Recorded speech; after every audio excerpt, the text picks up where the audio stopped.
appearances. Jd Martinez, just dingers. Nothing fancy about that, nothing really to dissect. Here it is. And a cut in the miz. Mancini chasing that high fastball. And he strikes him out with a breaking ball. The pitch. That's deep. That's a way back, and that's a way out of here. Home run, Eric Hosmer. Hosmer. Oh, my. 3 straight for Kansas City.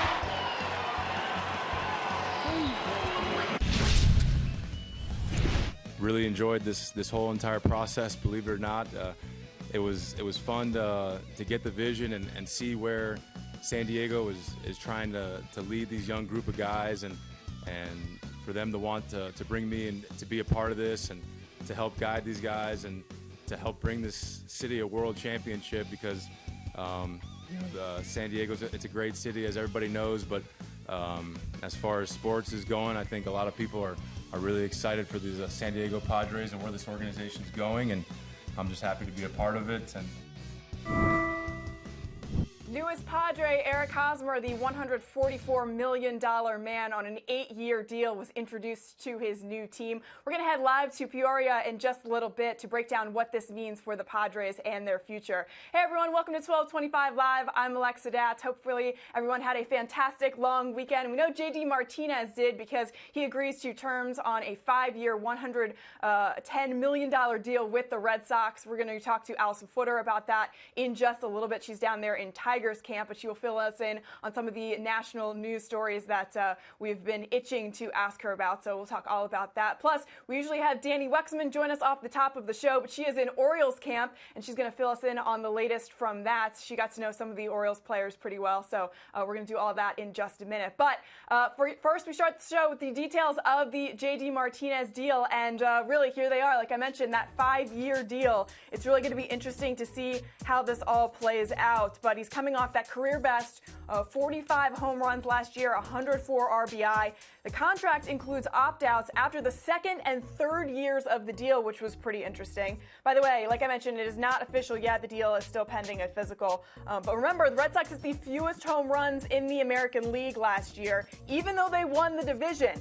But Martinez's power is obviously going to be necessary for them to stay competitive in this division, especially with what the Yankees did, adding some power this offseason. And the Martinez signing makes it so much more important for them to take another division crown. So we know that Red Sox Nation was, of course, very happy. What one of Martinez's former teammates in Arizona was not. Archie Bradley, man. He is so sad right now, and we all feel for him because this was such a fun team to watch last year. But soon after, he felt a little bit better because he tweeted out, guess what? We got a JD after all. It's not Jd Martinez, but Jarrod Dyson signs a 2-year deal after the Martinez news. And Diamondbacks, even though they are excited to welcome Dyson, they're still looking for another outfielder. So we will see how that all plays out, as the Diamondbacks are looking to stay just as competitive as they were last year and potentially earn another wild card berth. So we'll see how that all plays out. All right, our spring training photo of the day comes to us from one of our favorite places. This is from Jupiter, Florida. And these are two of the best characters in Cardinals camp right now. Michael Wacha, who is just posing for photo day like a normal guy, just hanging out. And Dexter Fowler, who, if you've been following him, him and his wife have been going back and forth about whether the barber was going to be there for photo day or not. And it turns out the barber is showing up to camp the day after photo day, and his wife was pretty upset that he wasn't going to look as in tip-top shape as she had hoped. So we'll see how that drama all plays out. But some fun stuff there. By the way, if you have any photos from spring training, if you want to go ahead and share them here on the show, let us know, and we'll share them a little bit later. All right, like I mentioned, Dani Wexelman is down at Orioles camp, and she had the pleasure of getting to know some of these guys and playing some fun games with them. Take a look. We're here at Photo Day. I'm with Trey Mancini, and we are going to play a game of cards. Trey, please pick a card. What do we got? 8. An 8. Okay. If I handed you $100 right now, what would you do with it? I think I'd buy myself a $100 gift card to Firehouse Subs. It's my it's like my favorite place, my go-to place. Ace. Okay. A food that you can't live without. Oh, steak. 100%. And how do you take your steak? How do you like your steak? Take your steak? I like it rare. Rare? I like it, yeah, dripping. So. We got a 4. Your favorite emojis. What are your favorite emojis? Smiley. Can you show me? Can you show the camera? Smiley. 6. Do you have a hidden talent? Yeah, I actually grew up playing tennis a lot, pretty seriously, since I was 3 years old. So yeah, I play a lot in the off season, and it's still a passion of mine. The last song that you listened to. I mean, I'm a Bieber fan, so I listen to Bieber a lot. So okay. His whole album, "Love Yourself's" a good one. That just kind of soothes me in the morning. Okay. The biggest jokers on the team right now? Jonesy, he's by far. That's your guy. Yeah. He's a good one to be on your team. You think you know everything, so you think you know everything about every aspect of the life, not even baseball, like outside the baseball too, you know. You think you know something about 1994, you think you know something about 1844, you know, like. Who's the leader on this team? I mean, we have several, but if I have to pick one, I'd say Jonesy. He's been here, I mean, for over 10 years now, and yeah, he's definitely a leader, especially out in the outfield, being the center fielder. He kind of tells us where to be on certain pitches, and he knows the other teams so well. So, yeah, he's a great leader and great guy to have on the team.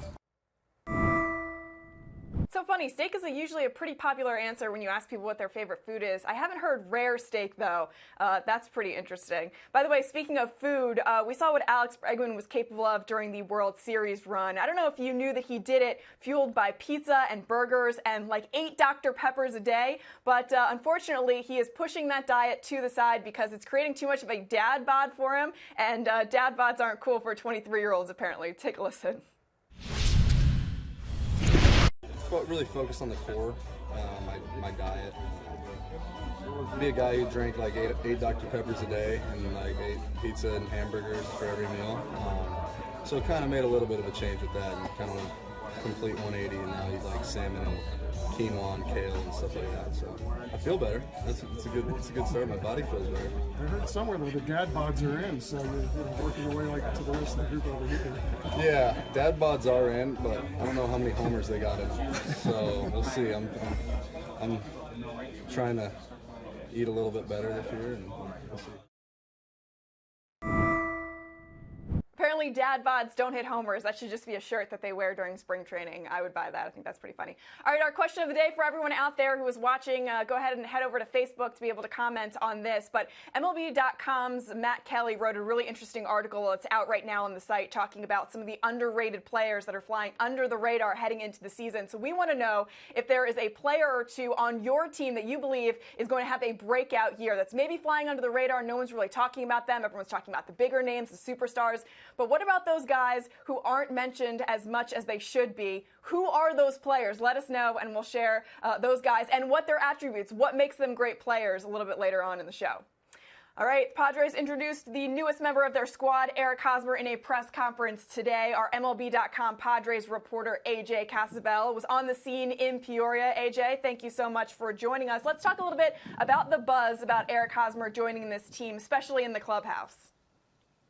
Yeah, a lot of these guys are kind of fans like us when it comes to these free agent signings. I know Austin Hedges, I talked with him about the way he viewed the whole process. He found out about it in November. He found out the Padres were interested. He got on board with that immediately. And then on Saturday night when the news was breaking, I think he found out about it while he was asleep, and his phone started buzzing and he couldn't get back to sleep. These guys are pretty excited to have a guy in there who it's a young clubhouse, so a lot of them maybe weren't in the major leagues or were young guys in the major leagues when Hosmer was in back-to-back World Series in 2014 and 15. And so it's a pretty big deal in their eyes. Obviously, it helps them get better. So that's first and foremost what they're concerned about. But they've heard lots of great things about who he is as a guy and as a teammate. And I think that's they're about to find that out. I know Hosmer just left his press conference and he's headed for the clubhouse now.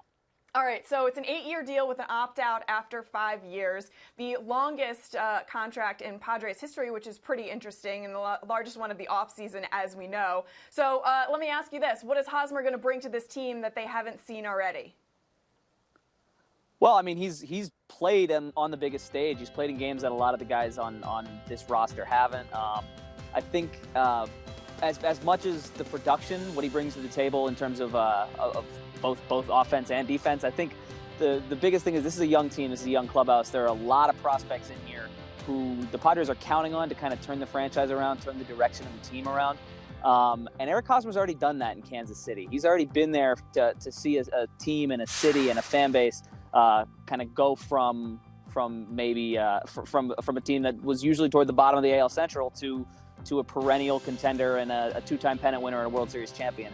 And obviously, if that's what he can do in San Diego, or if he can at least bring some of that wisdom to San Diego, he'll have a big impact. We're seeing the jersey right now as he is introduced at his presser. What number is he going to wear? I heard some rumors. Yeah, he's wearing number 30. Number 35 in San Diego is retired. It's Randy Jones' number. And so Hosmer talked with Glenn Hoffman, the Padres third base coach, yesterday. I think it was it's pretty important to him that he wear number 30 for his old teammate Yordano Ventura, who obviously passed away last offseason. And Hosmer did not take this decision lightly. He spoke about kind of preserving Yordano's legacy and the way kind of the entire Kansas City group wants to go about doing that. The entire team that was part of the 15 championship and the 14 pennant. He obviously means a lot to him. The two were close, and this is his kind of way of trying to make that legacy live on. All right, so the Padres weren't in an immediate need for a first baseman, which I think is the most interesting thing about this signing. So what does this mean in terms of a ripple effect for other position battles or fighting to make that opening day lineup? Yeah, you kind of just go down the line all across the board. It doesn't affect one spot. It doesn't affect two spots. It affects pretty much the entire roster. And so first and foremost, Will Myers moves to the outfield. The question is where exactly in the outfield? Is he going to play right field or is he going to play left field? There's only one other corner outfield spot available then, and Hunter Renfroe and Jose Perella both have some serious upside. And so the Padres need to kind of figure out who gets that corner outfield job. And if it's not if it ends up being Renfroe, then Perella could potentially play second base. And they have a couple second basemen who are left-handed hitters. Maybe they'd go a lefty-righty platoon with Perella, who rakes against left-handed pitching. And all of a sudden, Corey Spangenberg and Carlos Asuaje are competing for playing time with Jose Perella and in a potential platoon spot. And so the biggest thing for the Padres is this creates competition, and it's in my 3 years here in Padres camp, this is the most competition that's I've seen in camp, and the organization, I know they're pretty thrilled about that. Yeah, competition's always healthy, or a lot of times it is, especially for a team that's looking to have a bright future. Speaking of their future, this was a team that was talking about rebuilding, but signing Hosmer is really a shift in philosophy for this Padres squad. What does this mean for their future? I don't think it changes too much. They gave up money, but they didn't give up any of their prospects. They didn't give up any of their young talent. And there's a lot of young talent in this system. It's at least among the top 3 farm systems in baseball. Some would argue it's number 1. I think I'd make that argument too, just because of the depth. And so Eric Hosmer, what he does is he kind of bridges that gap. That was one of the things that was reiterated at the press conference this morning. He's the guy who maybe starts to turn the corner toward contention, but I don't think they're necessarily expecting to be right in the thick of things this year. But they have some young guys coming up, really good young pitchers. Fernando Tatis Jr., Luis Urias, a couple of really good young middle infielders. Last year, a bunch of their guys kind of broke down or made it to the major leagues, and they were pretty effective. Austin Hedges, Hunter Renfroe, and so they're pretty. I think the way the young guys mesh with what Eric Hosmer's potential direction is pretty impressive. Yeah, AJ, I thought it was pretty interesting at the presser today when Hosmer's agent, Scott Boras, called that really rich talent pool, the Padres farm system, a volcano of hot talent lava, which you tweeted out. I just thought that was amazing. I mean, this guy's like a Dr. Seuss book all wrapped into one, but I thought that was a pretty interesting quote from him. Yeah, and that's the way a lot of people in San Diego feel.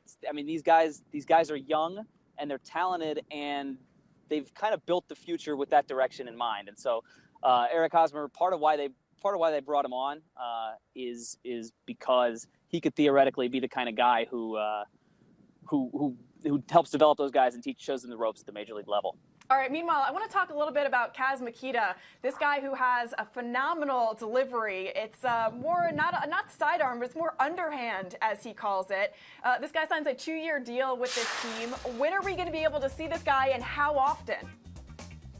I think he's going to pitch some late innings. I think he's squarely factors into the Padres' plans. I don't know exactly how, but whenever they have maybe some right-handed batters due up that struggle against righty pitchers, he's the guy. He throws 6 different pitches. He throws a curveball that's basically an ephus. He throws a screwball that he calls a shuto. I don't even know if it's necessarily a screwball. I don't know how you throw a screwball from down there. So he'll be a fun guy to watch. I mean, he's not going to play a super huge role to start the season unless he can prove himself, but he's one of the guys I'm most looking forward to seeing play. Yeah, absolutely. That footage I could sit and watch all day. And you were saying in the article how his knuckles are just a couple of inches from the dirt on the mound, which I don't even understand how you successfully get a pitch off from that sort of an angle. But that's what happened. They moved his arm angle down a little bit, and that's what resulted in. So it's pretty cool to be able to see, and hopefully we see a lot of him this season. All right, so we got the Padres in one of the most competitive divisions in baseball. Dodgers coming off that World Series appearance, and then every other team in the division added this offseason. So how realistic are the Padres' expectations that they are going to compete in this division?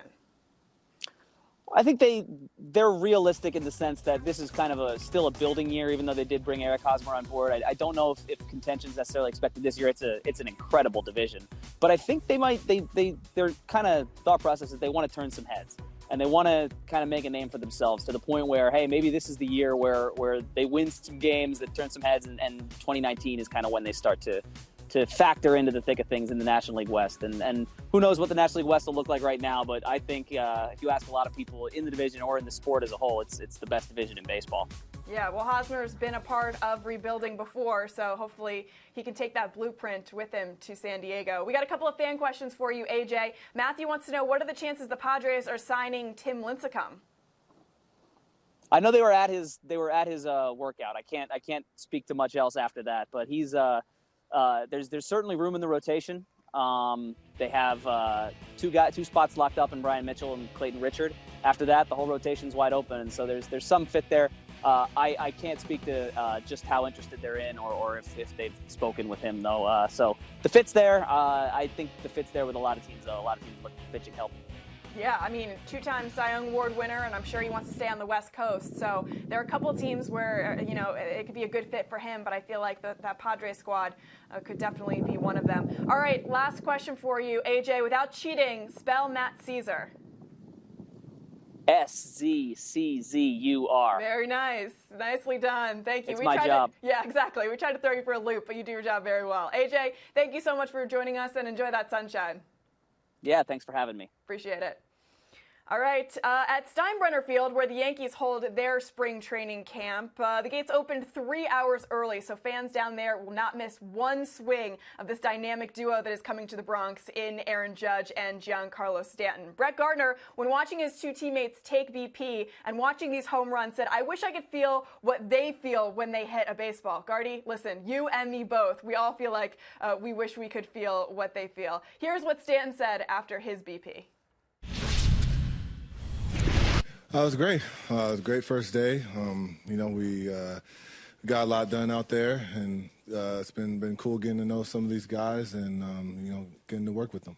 We gotta be in sync, on the same page. We're all here for the one common goal for the team, and just bounce ideas off each other. I'm new. I'm a deer in headlights here too, so I'm asking them questions. Getting to know how things work around here, and taking in all the information I can get. I'm still just learning with the process and these days and weeks, and ask questions when I need, and observe. It's amazing. You got all-stars all over the place, future all-stars, future MVPs. It's a great clubhouse, a great group of guys, and I'm just here to mess with them.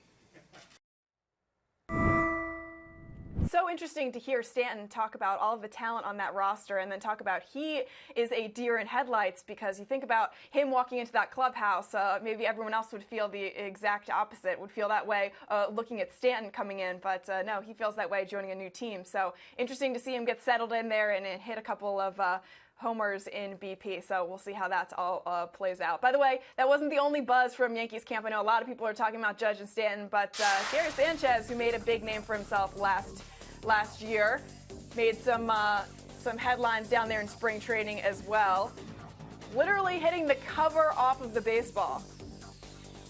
I don't know if you guys can tell, but Pretty nice work there. Release the Kraken. I know Gary Sanchez is going to have a big year and could be one of those under-the-radar guys, which is where our question of the day takes us. We want you to tell us who the underrated player from your team is. Guy, we're not talking about probably somebody that you know is going to have a huge, huge breakout year. So let us know, and we will announce all of those a little bit later on in the show.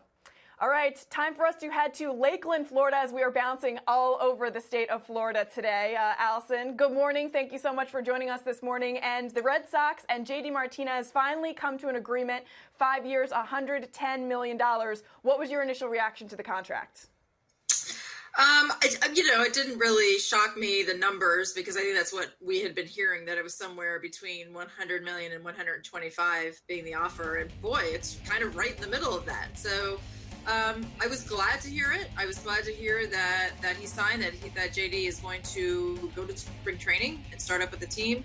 And there seems to be an opt-out of a couple of years. So it sounded like a pretty standard contract. I know that he probably wanted more years. But Scott Boras certainly did his job, and that's one more name off the board. So I would think, and they can say whatever they want in terms of like, oh, they'll be willing to sit out as long as it takes. When your buddies go to spring training and you're seeing the tweets and the coverage on TV and the pictures of everybody running around on those backfields of spring training, and you're not signed, that's not a good situation to be in, and I would anticipate there'll be a few more signings coming up here. Yeah, absolutely. We've got a Scott Borism for you a little bit later on in the show, but before we get to that, I want to ask you, did the Red Sox do enough to win their third division crown, especially with all the moves the Yankees made this offseason? I am a fan of pitching, speed, and defense. I like offense, and it's definitely got its place in the game, clearly. And clearly the Yankees did a lot, but still the Red Sox have a better starting pitching staff, quite frankly. I think that with the addition of that huge bat right in the middle of the lineup, I would anticipate that they're going to be right there. I mean, I think it's very hard to determine like who's actually going to win that division, but I would have to almost, I think I might give the edge to the Red Sox, because when it comes down to it, it's who can endure pitching-wise over a 6-month season, and I think that I have a little bit more confidence in the Red Sox. That being said, that the Yankees lineup is going to mask a lot of whatever inefficiencies come along. But the Red Sox basically made the same kind of splash as the Yankees in some ways. They just did it 2 months later. So now you kind of have to look at the teams pretty evenly again. Yeah, I'm with you. I'm seeing a big bounce back year from David Price. Hopefully he's healthy. And I feel like him anchoring that rotation with Rick Porcello and Chris Price could be pretty fun to watch. So we'll see how that all plays out. Chris Sale, excuse me. All right, meanwhile, the Diamondbacks signed Jarrod Dyson to a 2-year deal. What more do the Diamondbacks need to do, though, to stay competitive in 2018? I think that the Diamondbacks are okay the way they are. I mean, I don't think that you can look at Jarrod Dyson and say, well, that's a good substitute for Jd Martinez, who was, somebody that the Diamondbacks were certainly interested in bringing back. If it didn't work out for him on this long-term contract that he wanted, it was a possibility that they might be able to bring him back on a short-term deal that was loaded with a lot of dollars. So that didn't work. You have to take Jarrod Dyson for what he is, which is, a really fast guy, a good defender. A top of the order kind of guy, certainly not going to give you that power in the middle of the lineup or anything. And, I think that the Diamondbacks, they could probably use like an extra, like really hard hitting outfielder, but they don't just grow on trees. And you have to look at the season that they had, and they had a very, very nice year. I think that they really took off though. And of course, when Jd Martinez was traded to them. So it would be hard for anybody to overcome the Dodgers in that division. They have to have their eyes set on the wild card again. And I think that they're as legitimate of a contender as any of the other kind of second tier teams in their own division. Speaking of wild cards, the Twins acquire Jake Odorizzi from the Rays after that Irvin Santana news and his surgery. Twins also added Fernando Rodney, Addison Reed, Zach Duke this offseason to help them in the bullpen. But do you think that the Twins repeat as the wild card winners, or do you feel like this is going to go to somebody else this season? Yeah, I mean, I like them. I think that maybe they overachieved a little bit last year, and Odorizzi is a legitimate starter. I really like that move. I like the fact that they were aggressive after knowing that they're going to be without Santana for a while. And then you think about Santana coming back, and then you have both of them in the rotation. So the second half could be really fun. And I think Odorizzi will be. I'm a big believer in thriving when you're put in a winning environment after being in an environment where you don't win for so long. And the Twins really seem to know what they're doing. I mean, you have to be proactive when you have a major injury. You can't really sit around and wait for something to happen for you. So I like that, and of course we all root for the underdog. And until the Twins become like a powerhouse, which I think it'd be take a long time for them to do that. I think we'll all be hoping that they can build on what they did last year. And their bullpen, I watched them in the middle of the season. I'm like, well, this is a bullpen that cannot withstand the entire season. And so to add reinforcements like that, I think that they've done a really good job. You can't win. You can win an off season. It means nothing, but they certainly did do what they needed to do to stay competitive. Speaking of a team that needs some starting pitching, the Phillies have been in talks with Jake Arrieta on potentially a short-term deal. What would this mean to a budding Phillies team? Yeah, I think it's not a bad idea. When it comes to Arrieta, you know what you want to have from him. You just don't know if that's what you're going to get. So teams have to be a little bit. I mean, it's hard. It's hard to beat Jake Arrieta, to be a team that's maybe in pursuit of him, because you're like, wow, look what he could do for us, and oh, look what could happen with him. I mean, we've seen both ends of the spectrum with Jake Arrieta. So he's still young, obviously very strong, takes very good care of himself.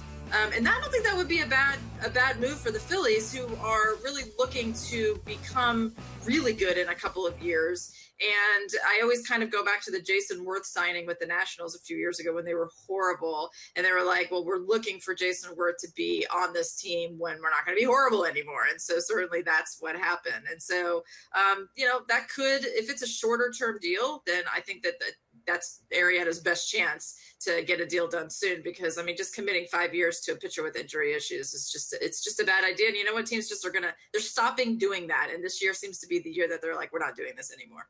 Another team in the rebuilding process, the Padres land Eric Hosmer on an 8-year, $144 million deal. Man, that's a lot of money for a guy, although he is a proven winner, and he's going to add a lot of oomph to that lineup, so that'll be a lot of fun. But when can the Padres then expect to go from this rebuilding phase to actually being a contender? Yeah, so some people say that like the Eric Hosmer during his prime years, that's not enough for the Padres to become a contender. They've got a lot of young talent, and I think we need to wait to see how this plays out. They've got their guy, they've got kind of their cornerstone. It's a risk. I mean, it's a risk for any team, but certainly a small revenue team. Quite frankly, revenues are pretty good for all of the teams, and so they can stretch themselves a little bit, even the ones that say that they can't, they actually can. But Hosmer knows what it takes. He's been on, 2 World Series teams and won one of them, and he's got a great track record. I hope that this will not be a contract that saddles the Padres later, and that they wouldn't be able to add some things in a few years because of this contract. That's what I'd like to see go away for every team. So I was happy to see that he signed. I was happy to see that the Padres got him. And then you just cross your fingers and just hope that it all works out. But every time I read about the Padres and I talk to people who know about the Padres, it's just there's so much young talent. They seem to have really developed in the proper way. And then you add that, kind of big oomph in the middle of your order, and you hope it works out. So let's wait and see. All right, so speaking of the young guys, like you were just mentioning, this is the Scott Boras ism that came to us from the presser today. He called the Padres farm system a volcano of hot talent lava, which I thought was pretty awesome. The thing that's awesome is that that he's sitting up at night, like coming up with these things. It's not just that he's like, this amazingly clever sentence just popped into my head because I'm so smart. So what he was throwing out there at the winter meetings, I mean, there's an art form to that, and I have to give him credit. Because, if you look at the job that he does and the fact that he has a whole lot of, I'm sure, very anxious, unsigned players, this is what he does. But he needs to write children's books after post-retirement. When he's ready to call it quits in this job, he needs to write children's books. I feel like everyone's looking for a nickname for Aaron Judge and Giancarlo Stanton. I feel like everyone should just be asking Scott Boras, because that's what he does, right? That's what he does best, is come up with all kinds of sayings and nicknames. Speaking of these two, this dynamic duo that we're going to see in the Bronx, they put on an absolute show during BP recently, just hitting homer after homer. But how important is it for this Yankees lineup to get off to a hot start to begin the season? Well, yeah, I mean, I'd like to see that happen because of Aaron Boone. So I would like for Aaron Boone not to immediately face the insane scrutiny that is headed his way. Yes, they were, I'm sure, putting on quite a display, which is, kind of easy to do when you're getting 50-mile-an-hour batting practice balls thrown to you right down the middle of the plate. You know what's coming. So good. It's great. That's what we want, right? That's what we want to see. That's what we've been waiting a couple of months since this whole thing came together to see. And these guys have a lot of pride, and they couldn't wait to do this too. So, every eye is on this team for many, many reasons. One of the reasons being that they got really far in the playoffs last year when they kind of weren't supposed to, and then they added one of the best hitters of baseball to the middle of their lineup. So it's just a fascinating story. And I think it's great. I think it's great that the Yankees are going to be opening their gates early during spring training games so that fans can watch batting practice. I mean, these are the things that should be happening. The game is for the fans, and that's 100% the first decision that the Yankees should have made after they acquired Giancarlo Stanton. So I just love that, and I'll be watching. Shohei Ohtani is still like my most intriguing storyline to watch, but the Yankees, those two bombers are a close second. Allison, I wanted to get your thoughts on this. Bryce Harper, in an early press session this week, addressed the media about any questions regarding his impending free agency. Take a listen. Just want to let you guys know I will, not be discussing anything relative to 2019 at all. I'm focused on this year, focused on winning, and playing hard like every single year. So if you guys have any questions about 2018 or anything after 2018, you can call Scott, and he can answer you guys. So I'm not going to answer any questions. So if you guys do answer anything or talk about anything about that, then I'll be walking right out the door. Allison, what's your reaction to that? Excuse me. Yeah, I'm a big Bryce Harper fan. The fact that he looks kind of uncomfortable reading that makes me feel better about the messaging. Because, it's a little over the top. I get it. I totally get it. And, I'm a big Bryce Harper fan, so I'm sure I'm a little biased here. But he does need to say right now, no, we're not going to do this every day. I'm not going to talk about it. And look, this story it's not going to go away. If he doesn't sign a long-term deal this year, which we know he's not, then this will be the biggest story following him all the way until that very last out of the postseason. Alexa, whenever that is, maybe it's going to be early October, maybe it won't be early October. But he's basically he looked a little uncomfortable, saying I'm just going to walk right out the door if you bring it up. And, it was, he could have been a little nicer about it, but I think that he got that message across.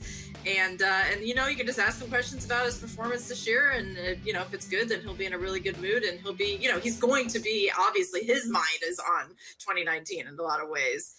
So it's going to be a really interesting thing to watch. But yeah, come on, lighten up a little bit, Bryce. You don't play in New York. It's Washington. It's okay. The media's, they've got other things going on in Washington that they're also focused on. So it's not just Bryce Harper. I just can't wait till the Bryce Harper merch comes out where the front of the shirt says, "I'll walk right out the door," and the back says, "That's a clown question, bro," because those are his two biggest. I mean, listen, this guy is a quote factory in the making. Maybe him and Boris are a perfect match. All right, we got a fan question for you from Matt. He said, "You're there in Lakeland with the Tigers. What is the future of this team, and when do they see a turnaround potentially happening for them?" Well, the first week of spring training is always very optimistic. Everybody is very gung-ho about the group that they have put together. And I think that, these guys sort of understand. I mean, the young guys are excited to show what they can do. And then you've got some more veteran players who are saying the right things. But I think everybody knows sort of where they are right now. And the Tigers know what they're doing in terms of building an organization. I think they have a history of really being able to do that and getting to the point where they are capable of winning a World Series. The fact that they didn't do it is very disappointing for the Victor Martinez's and Miggy Cabrera. There's some guys here that I'm sure are not feeling that extra kick in their step like they normally do. But they're all, they're all professionals, and there's a lot of personal pride that's on the line too. Ron Gardenhire is a very upbeat, happy guy, and the process has been enjoyable so far, but there's definitely an understanding about where they are at this point. All right, sounds good. Allison, we just got a call, by the way, from Scott Boras, who said this show, when you're on it, is a volcano of hot talent lava. So just want to make sure that extends to not only the Padres farm system, but this show as well. I wanna see does he think that like my tree, I'm a squirrel with lots of nuts left in my tree. That's what I want to know. When you get to a certain age, Alexa, you still have a little reassurance that you still have plenty of nuts in that tree. Yep. If he calls back, we'll definitely ask him that. Thank you, Allison. Thank you. Appreciate it.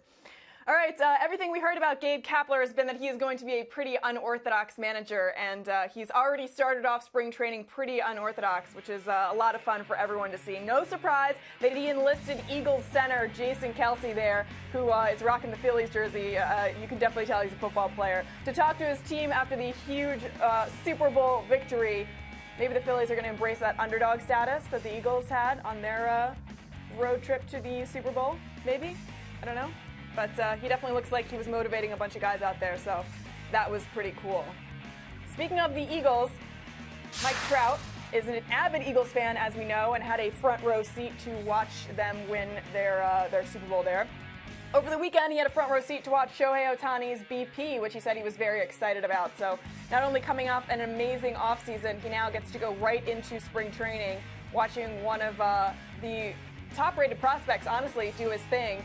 And gets to see what a lot of people are really curious to see, Shohei Ohtani step up into the limelight and step into the box, being both a hitter and a pitcher. So we'll see how that all plays out. All right, our question of the day, we asked you which player on your team is primed for a breakout season, and a lot of people have given us some really awesome answers. You know, who's that guy that's flying completely under the radar that we're not really talking about that you think is really going to have an awesome year? So here is what you guys have said to us. Sean said Rafael Devers, obviously of the Red Sox. Okay, he had a great year last year, but a breakout year this year is what Sean is predicting. Dennis said crazy but true. Andujar finishes second with better stats than Machado. Oh my goodness. All right. I guess that creates some sort of controversy in the offseason then if the Yankees were to try and add Manny Machado if Andujar has better stats. So we'll see. Justin said Greg Bird, who I completely agree is going to have a huge year. He's predicting 40 home runs, 110 RBI, and a Gold Glove. Okay, Justin, those are lofty stats, but we'll see if he can make that happen. Lauren said my breakout player is Houston Astros Jake Marisnick because of his speed and defense, but also he's going to have a big year with the bat. I like that. Matt said breakout candidate for the Rays, Kevin Kiermaier, who was hurt last year. He's primed for a 2020 year, and he's going to hopefully stay healthy, like I mentioned, and Matt mentioned that as well. Jesus said the Cubs' Albert Almora Jr. is a hidden gem, amazing fielding capabilities. Okay, we like that, Jesus. And Raymond said, my team is the Dodgers, and the most underrated player is Logan Forsythe and Yasmani Grandal. Yeah, lots of talent there. You better believe that. It'll be fun to watch both of those guys. And Ethan said, Bradley Zimmer, the Indian center fielder, who is primed for a big breakout year. Hopefully, those Indians can get back on track and potentially make another run at the World Series. So we'll see. And hopefully, Bradley Zimmer is a big part of that. All right, our final story here on the show. After enjoying one of the best seasons of his career, Joey Votto had some very interesting things to say. We heard earlier about some guys and their diet, whether they were switching it up or switching different things out and trying different things this offseason. Well, yeah, Joey Votto is doing something completely different, completely off the radar, and this is what it is. I tried to get fatter, and I succeeded at that, apparently. We did all the testing, and I'm fatter. Wait, so he's trying to get fatter. Okay, listen, he had a fantastic year, and so he's allowed to do whatever he wants, and especially if it works for him, then more power to him. Thank you, Joey Votto, for that thought. That was really great. Thank you so much to Allison Footer, Dani Wexelman, and AJ Castavell for helping us all out, and we're going to have tons more info tomorrow here on the show, 12:25 live. Thank you so much for joining us. We'll see you tomorrow, same time, same place.